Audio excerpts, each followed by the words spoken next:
What's up, guys? Remember to find the hidden clue, tell me what it is, and put the timestamp of it in the comments.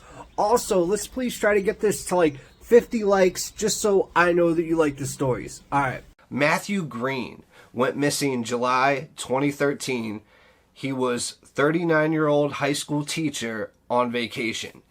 And he lived in Pennsylvania and was vacationing with his friends in California.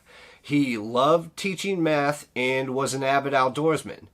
And at the time of his disappearance, he was doing the one thing that he loved to do the most in this world, which was wilderness hiking. Matthew was with a few friends, and they were going hiking in the Sierra Nevada around the Mammoth Lakes in Northern California. And him and his friends were about to move to a different mountain range when all of a sudden Matthew had car trouble. So he let his friends go on without him, and he went into the local town there to find a mechanic to work on his car. But as fate would have it, the local auto shop let him know that his vehicle sustained a blown head gasket, and it would be a pretty lengthy fix. Now, after this, the mystery intensifies. There are Matthew's phone records over the next few days that show he gave his parents a call and then made a few calls to the body shop where his car was being worked on to get, sporadic updates. And one of the texts that he sent to his friends at that time would foreshadow his fate that he didn't even know at the time. And the text said, "I may have to spend the rest of my life here in Mammoth." He texted that to a friend as he got more and more frustrated with how long the repair was taking, and he was anxious to get going with his trip.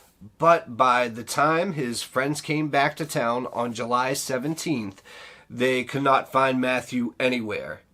Even though his car was there, and it was at the point where it was fully repaired and ready to go, along with most of his outdoor equipment. The only thing missing was Matthew.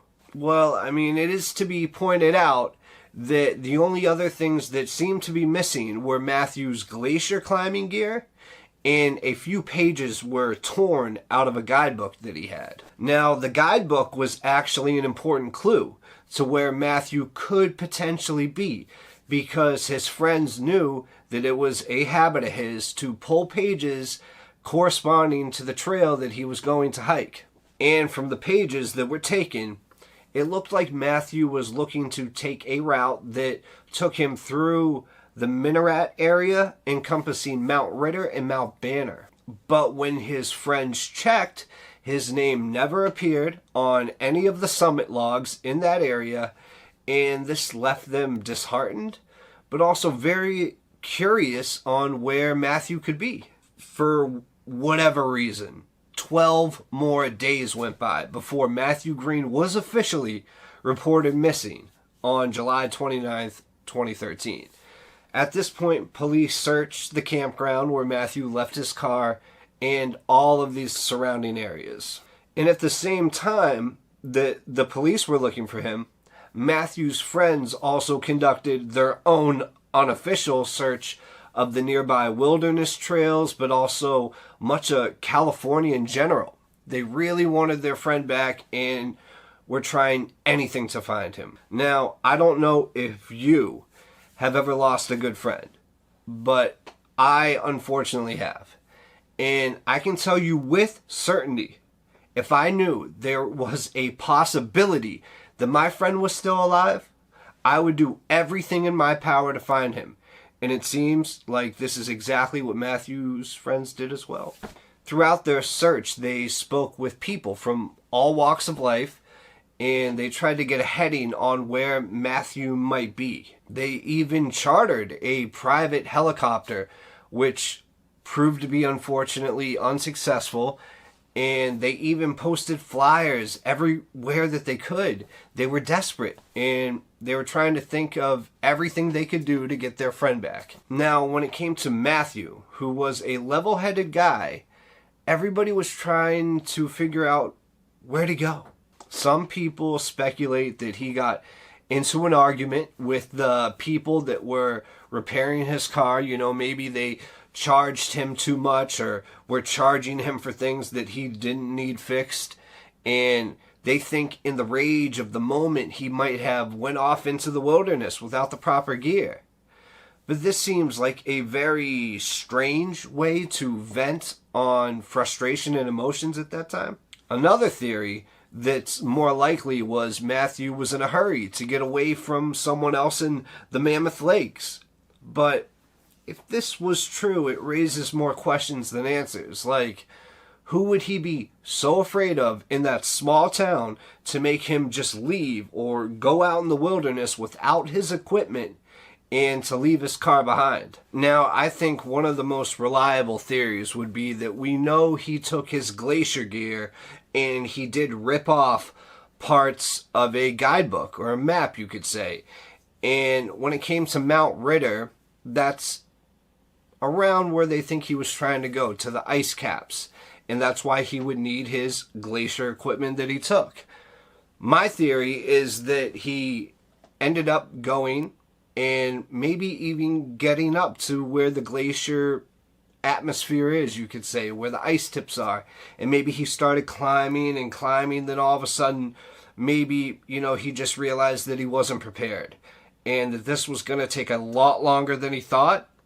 And he was starting to regret that he didn't take his other gear. And at that point, realizing that he might have to go back and get his gear, he might have had like sort of an ultimatum in his head where he was like, nah, I can make it without my gear. You know, I got my stuff to climb. I know where I'm going. That's kind of all I need to do. And maybe a storm hit.